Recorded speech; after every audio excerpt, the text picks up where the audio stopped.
ഖലീഫ ഉമർ റളിയല്ലാഹു അൻഹു. ഖലീഫ ഉമർ റളിയല്ലാഹു അൻഹു ഇസ്ലാമിലെ രണ്ടാമത്തെ ഖലീഫ എന്ന നിലക്ക് അമീറുൽ മുഅ്മിനീനെ പരിചയമില്ലാത്തവരാരും ലോകത്തില്ല. മുസ്ലിങ്ങളല്ലാത്ത ആളുകൾക്ക് പോലും സുപരിചിതനായ മഹാവ്യക്തിയാണ് ഉമർ ഇബ്നുൽ ഖത്താബ് റളിയല്ലാഹു അൻഹു. കാരണം ലോകത്ത് ചരിത്രത്തിൽ വളരെ ശ്രദ്ധേയമായ നീതിപൂർവമായ ഒരു ഭരണം നടപ്പിലാക്കുകയും ജനക്ഷേമകരമായ പ്രവർത്തനങ്ങൾ നടത്തുകയും ഇസ്ലാമിക സന്ദേശത്തിൻ്റെ പ്രചരണം വളരെ ഭംഗിയായ രീതിയിൽ നിർവഹിക്കുകയും ചെയ്തിട്ടുള്ള ഒരു വലിയ ചരിത്രമാണ് ഖലീഫ അമീറുൽ മുഅ്മിനീൻ ഉമർ ഇബ്നുൽ ഖത്താബ് റളിയല്ലാഹു അൻഹുവിൻ്റെ ജീവിതത്തിലുള്ളത്. അതുകൊണ്ട് തന്നെ ആ മഹാമനുഷ്യൻ്റെ ജീവിതം അറിയാത്തവരായി ആരുമില്ല. റസൂലുള്ളാഹി സ്വല്ലല്ലാഹു അലൈഹി വസല്ലമയുടെ നിരവധി പ്രശംസയ്ക്ക് വിധേയനായ മഹാവ്യക്തിയായിരുന്നു ഉമർ ഇബ്നുൽ ഖത്താബ് റളിയല്ലാഹു അൻഹു. അദ്ദേഹം സുബഹി നമസ്കരിക്കുവാൻ വേണ്ടി പള്ളിയിലേക്ക് വന്നു. ഇസ്ലാമിക ചരിത്രത്തിൽ ഖലീഫമാർ പള്ളിയിലെ ഇമാമുകൾ കൂടിയാണ്, മിമ്പറിലെ ഖതീബ് കൂടിയാണ്. അങ്ങനെയായിരുന്നു ഖലീഫമാരുടെയൊക്കെ ചരിത്രത്തിലുണ്ടായിരുന്നത്. മദീന പള്ളിയുടെ മിമ്പറിൽ ഖുത്ബ നിർവഹിച്ചിരുന്നത് മഹാനായ ഉമർ ഇബ്നുൽ ഖത്താബ് റളിയല്ലാഹു അൻഹു ആയിരുന്നു. അദ്ദേഹം ഉള്ളപ്പോൾ അദ്ദേഹം തന്നെയാണ് പള്ളിയിൽ ഇമാമ് നിൽക്കുകയും ചെയ്തിരുന്നത്. അദ്ദേഹത്തിൻ്റെ കൂടെ നമസ്കാരത്തിൽ പങ്കെടുക്കുന്ന മറ്റു സഹാബികൾ പറയുന്നു, സുബഹി നമസ്കാരത്തിന് ഉമർ റളിയല്ലാഹു അൻഹു ഇമാമ് നിൽക്കുമ്പോൾ ദീർഘമായ സൂറത്തുകളാണ് പാരായണം ചെയ്യുക. ആളുകൾക്കെല്ലാം ആ ജമാഅത്ത് ലഭിക്കുവാൻ അത് സൗകര്യപ്പെടുകയും ചെയ്യുമായിരുന്നു. ഇങ്ങനെ അദ്ദേഹം ഒരു ദിനം സുബഹി നമസ്കരിക്കാൻ വേണ്ടി പള്ളിയിലേക്ക് വന്നു. ഇന്നത്തെ പോലെ വെളിച്ചമുള്ള പള്ളിയല്ല അന്ന്. എണ്ണത്തിരി കത്തിച്ചുകൊണ്ട് സെയ്ത്തൂൻ ഒഴിച്ച് തിരി കത്തിച്ച് ചെറിയ വെളിച്ചം മാത്രമാണ് പള്ളികൾ ഉണ്ടായിരുന്നത്. ഉമർ റളിയല്ലാഹുവിൻ്റെ സമ്പ്രദായം പള്ളിയിലേക്ക് കയറിയാൽ ആളുകൾ ഇഖാമത്ത് വിളിക്കുമ്പോൾ സഫായി നിൽക്കും. എല്ലാവരോടും ഇസ്തവു എന്ന് അദ്ദേഹം പറയും. ഓരോ സഫുകളും ശരിപ്പെടുത്തിയ ശേഷമാണ് നമസ്കാരം ആരംഭിക്കുക. അങ്ങനെ കൃത്യമായും സഫുകളെല്ലാം ശരിപ്പെടുത്തി കഴിഞ്ഞ് അദ്ദേഹം നമസ്കരിക്കുവാൻ വേണ്ടി തക്ബീർ ചൊല്ലുകയും സൂറത്തോതാൻ ആരംഭിക്കുകയും ചെയ്തു. ഈ സന്ദർഭത്തിലാണ് ഉമർ റളിയല്ലാഹു അൻഹുവിൻ്റെ ആ മിഹ്റാബിൻ്റെ ഭാഗത്തേക്ക് ഒരു വ്യക്തി ഇരുട്ടിൻ്റെ മറവിലൂടെ കയറി വരുന്നത്. പള്ളിയുടെ ഏതോ ഭാഗത്ത് ഒളിഞ്ഞിരുന്ന വ്യക്തി ഉമർ റളിയല്ലാഹുവിൻ്റെ അടുക്കലേക്ക് വരികയും ഇരുതര മൂർച്ചയുള്ള കത്തി കൊണ്ട് അദ്ദേഹത്തെ കുത്തുകയും ചെയ്തു. അദ്ദേഹത്തിൻ്റെ ശരീരത്തിൽ 3 ഭാഗങ്ങളിൽ മുറിവേറ്റു. നെഞ്ചിലും നാഭിയിലും ഉദരത്തിലുമായി മുറിവേറ്റു. രക്തം ഒഴുകാൻ തുടങ്ങി.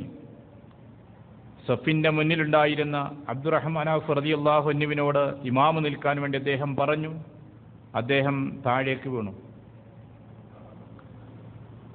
മുൻഭാഗത്തുകൂടെ കടന്നു പോകാൻ വഴിയില്ലാത്തതുകൊണ്ട് ആ ശത്രു സഫിൻ്റെ ഇടയിലൂടെയാണ് പിന്നിലേക്ക് ഓടുന്നത്. പോകുന്ന വഴിയിൽ മുന്നിൽ കണ്ടവരെല്ലാം കുത്തുകയുണ്ടായി. 13 ആളുകൾ മുറിവേറ്റു. അതിൽ 7 ആളുകൾ മരണപ്പെടുകയും ചെയ്തു. പിന്നിലേക്കോടുന്ന ആ വ്യക്തിയിലേക്ക് ഒരു സഹാബി തൻ്റെ വസ്ത്രമഴിച്ച് അവൻ്റെ മുഖത്തുകൂടെ എറിഞ്ഞു. അതിലവൻ ചുരുണ്ടുപോയി. അവനെ ബലമായി പിടിച്ചു. അവന് ബോധ്യമായി രക്ഷപ്പെടില്ല എന്ന്. ഉടനെ ആ കത്തി കൊണ്ട് സ്വന്തം കഴുത്ത് കുത്തി മുറിവേൽപ്പിക്കുകയും അവൻ സ്വയം ആത്മഹത്യ ചെയ്യുകയും ചെയ്തു. ഉമർ റളിയല്ലാഹു അൻഹുവിന് അബോധാവസ്ഥ വന്നു. അബോധാവസ്ഥയിൽ നിന്ന് ബോധം തെളിഞ്ഞു. ബോധം തെളിഞ്ഞപ്പോൾ അദ്ദേഹം എന്തായിരിക്കും ചോദിച്ചിരിക്കുക? സ്വാഭാവികമായും മുറിവേറ്റ് രക്തം വാർന്ന് ബോധം തെളിഞ്ഞു കിട്ടുന്ന സന്ദർഭത്തിൽ ആ മനുഷ്യൻ ദാഹാർത്ഥനായിരിക്കും. ബുദ്ധിയുള്ള ആ സന്ദർഭത്തിൽ മനുഷ്യന്റെ ചോദ്യം തന്നെ ആരാണ് കുത്തിയത് എന്നായിരിക്കും. പക്ഷേ ഉമർ റളിയല്ലാഹു അൻഹുവിൽ നിന്ന് ആ സന്ദർഭത്തിൽ വിവിധ ചോദ്യങ്ങൾ നാം പ്രതീക്ഷിക്കുന്നു. അദ്ദേഹം ചോദിച്ചത് എന്താണെന്നറിയുമോ? അസ്വല്ലന്നാസ്, ആളുകൾ നമസ്കരിച്ചോ? ഇതായിരുന്നു അദ്ദേഹത്തിൻ്റെ ചോദ്യം. ആ ചോദ്യമാണ് അദ്ദേഹം ആളുകളോട് ചോദിച്ചത്. നഅം, ആളുകൾ നമസ്കരിച്ചു എന്ന മറുപടി ലഭിച്ചു. മറുപടി ലഭിച്ചപ്പോൾ അദ്ദേഹം പറഞ്ഞത് ലാ ഹല്ല ഫിൽ ഇസ്ലാമി ലിമൻ തറകഹ, നമസ്കാരം ഉപേക്ഷിച്ചവന് ഇസ്ലാമിൽ ഒരു സ്ഥാനവുമില്ല എന്നാണ് അദ്ദേഹം പറഞ്ഞത്. ശേഷം അദ്ദേഹം വെള്ളം ചോദിച്ചു. വെള്ളം ചോദിക്കുമ്പോൾ നമുക്കറിയാം, രക്തമൊഴുകി കിടക്കുന്ന ഒരു മനുഷ്യനെ സംബന്ധിച്ചിടത്തോളം വരണ്ടുണങ്ങിയിട്ടുള്ള വായയാണുണ്ടാകുന്നത്. അല്പം നനവ് ലഭിക്കൽ ആവശ്യമാണ്. അതുകൊണ്ട് വെള്ളത്തിന് വേണ്ടി ചോദിക്കുകയാണ്. ആളുകൾ ചോദിച്ചു, കുടിക്കുവാനുള്ള വെള്ളമാണോ വേണ്ടത് എന്ന്. അല്ല, ഞാൻ നമസ്കരിച്ചിട്ടില്ലല്ലോ, എനിക്ക് വുളൂ ചെയ്യണം. അദ്ദേഹം വുളൂ ചെയ്തുകൊണ്ട് അവിടുന്ന് നമസ്കാരം നിർവഹിക്കുകയാണ്.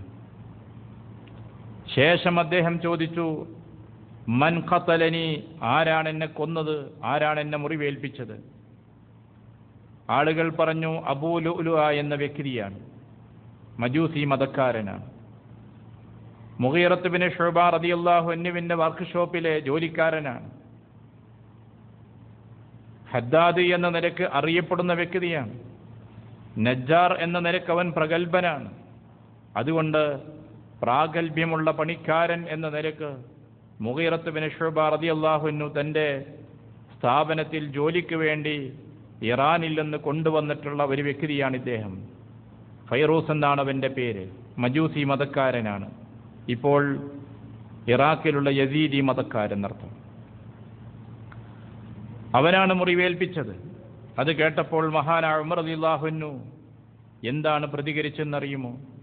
അൽഹംദുലില്ലാഹ് അല്ലദീ ലം യജ്അൽ മനിയതി അലാ യദൈ റജുലിൻ യദ്ദഇൽ ഇസ്ലാം വലം യസ്ജുദ് സജദതൻ ലില്ലാഹ്. ഇസ്ലാം വാദിക്കുകയും അള്ളാഹുവിൻ്റെ മാർഗത്തിൽ ഒരു സുജൂദ് പോലും ചെയ്യുകയും ചെയ്യാത്ത ഒരു വ്യക്തിയാണ്, അവൻ്റെ കയ്യാലാണ് ഞാൻ വധിക്കപ്പെട്ടത്. അതുകൊണ്ട് അൽഹംദുലില്ലാഹ്, ഒരു മുസ്ലിമായ ശത്രുവിൻ്റെ കയ്യാലല്ല, മറിച്ച് ഇസ്ലാം വിരുദ്ധനായ ഒരു ശത്രുവിൻ്റെ കയ്യാലാണ് ഞാൻ വധിക്കപ്പെട്ടത്. അതിനാൽ അൽഹംദുലില്ലാഹ്, അള്ളാഹുവേ നിനക്ക് സ്തുതി എന്ന് അദ്ദേഹം പറഞ്ഞു. അള്ളാഹുവിൽ നിന്ന് ഷഹാദത്ത് പ്രതീക്ഷിക്കുകയാണ് അദ്ദേഹം. ഇത്തരം ഒരു ശത്രുവിൻ്റെ കയ്യാൽ വധിക്കപ്പെട്ടാൽ രക്തസാക്ഷിത്വത്തിൻ്റെ പദവി ലഭിക്കുമെന്നുള്ള ആഗ്രഹമാണ് അദ്ദേഹം പ്രകടിപ്പിച്ചത്. ഏതാനും ദിവസങ്ങൾക്ക് മുമ്പ് ഉമർ ഇബ്നുൽ ഖത്താബ് റളിയല്ലാഹു അൻഹു ഈ പ്രദേശത്ത് കൂടെ കടന്നുപോയിരുന്നു. അപ്പോൾ അബൂ ലുഅ്ലുഅയോട് ചോദിച്ചു, എന്താണ് അവസ്ഥ എന്ന് അന്വേഷിച്ചു. അയാൾ ചില പരാതികൾ പറഞ്ഞു. മാസത്തിൽ 60 ദിർഹം നൽകിയിരുന്നത് 100 ദിർഹം നൽകണമെന്ന് മുഗീറത്ത് ബിൻ ശുഅബ എന്നോട് ആവശ്യപ്പെട്ടിട്ടുണ്ട്. നികുതി വർദ്ധിപ്പിച്ചിട്ടുണ്ട്. അവയെക്കുറിച്ച് ഉമർ റളിയല്ലാഹു അൻഹുവിനോട് പരാതിപ്പെട്ടിരുന്നു. ഉമർ റളിയല്ലാഹു അൻഹു മുഗീറത്ത് ബിൻ ശുഅബയെ കണ്ട് സംസാരിക്കാമെന്ന് മനസ്സിൽ കരുതുകയും പരിഹരിക്കാമെന്ന നിലക്ക് മറുപടി പറയുകയും ചെയ്തു. അത് കഴിഞ്ഞ് 2 ദിവസം മുമ്പ് അദ്ദേഹം ഈ സ്ഥലത്ത് കൂടെ കടന്നുപോയപ്പോൾ അബൂ ലുഅ്ലുഅയോട് ചോദിച്ചു, വായുവിൽ കറങ്ങുന്ന തരത്തിലുള്ള ആസ് കല്ല് നീ ഉണ്ടാക്കുന്നുണ്ടെന്ന് കേട്ടല്ലോ. സാധാരണ ആസ് കല്ല് കൈകൊണ്ട് പിടിച്ചു തിരിക്കണം. ഭാരമേറിയൊരു ജോലിയാണത്. ഗോതമ്പ് പൊടിക്കാൻ വേണ്ടി പഴയ കാലത്ത് സ്വീകരിച്ചിരുന്ന സിസ്റ്റമാണത്. അത് വായുവിൻ്റെ ശക്തി കൊണ്ട് ഉപയോഗപ്പെടുത്തുന്ന രീതിയിലുള്ള നീ ഉണ്ടാക്കുന്നു എന്ന് കേട്ടല്ലോ എന്ന് ചോദിച്ചപ്പോൾ അവൻ പറഞ്ഞു, അതിനേക്കാളും മികച്ച ഒന്ന് നിനക്ക് വേണ്ടി ഞാൻ തയ്യാറാക്കി തരാമെന്ന് പറഞ്ഞു. അപ്പോൾ തന്നെ ചിലരൊക്കെ ചോദിച്ചു, ആ വാക്കിൽ എന്തോ ഒരു ദുസ്സൂചനയുണ്ടോ എന്ന്. അങ്ങനെയാണ് ഇരുതര മൂർച്ചയുള്ള കത്തി ഉണ്ടാക്കുകയും അതുമായി വന്ന് ഇസ്ലാമിനോടും ഇസ്ലാമിക ഭരണ സംവിധാനത്തോടും പകയുണ്ടായിരുന്ന ആ വ്യക്തി പള്ളിയുടെ ഒരു ഭാഗത്ത് ഒളിഞ്ഞു നിന്നുകൊണ്ട് കുത്തിക്കൊന്നത്. തൊബീബ് വന്നു, ഡോക്ടർ വന്നു. ഉമർ റളിയല്ലാഹു അൻഹുവിന് ഗോതമ്പ് മുന്തിരിച്ചാറ് കൊടുത്തു. ആ ജ്യൂസ് അത്രയും പുറത്തേക്ക് വന്നു. പാല് കൊടുത്ത് അതത്രയും പുറത്തേക്ക് വന്നു. കാര്യങ്ങൾ ആളുകൾ മനസ്സിലാക്കി കഴിഞ്ഞു. ഇനി അദ്ദേഹം ജീവിക്കാൻ സാധ്യതയില്ല. മുറിവുകൾ എത്ര തന്നെ ഭദ്രമായി ബന്ധിച്ചാലും ശരി, രക്ഷപ്പെടാൻ സാധ്യതയില്ല എന്ന് ആളുകൾ മനസ്സിലാക്കിയിട്ടുണ്ട്. ഞാൻ ഈ ചരിത്രം സൂചിപ്പിച്ചത് മഹാനായ ഉമർ റളിയല്ലാഹു അൻഹുവിൻ്റെ മനസ്സിലുള്ള ഇസ്ലാമിക സന്ദേശം നമ്മൾക്ക് നൽകുകയാണ് ചെയ്യുന്നത്. മുറിവേറ്റ് രക്തം വാർന്ന് വേദന കൊണ്ട് പൊളയുന്ന ഒരു സാഹചര്യത്തിൽ ഏതൊരു മനുഷ്യൻ്റെയും മനസ്സിലുണ്ടാകുന്ന ചില ചോദ്യങ്ങളാണ്: എന്നാരാണിത് ചെയ്തത് എന്ന്, എനിക്ക് കുടിക്കാൻ വെള്ളം തരൂ എന്നുള്ളത്.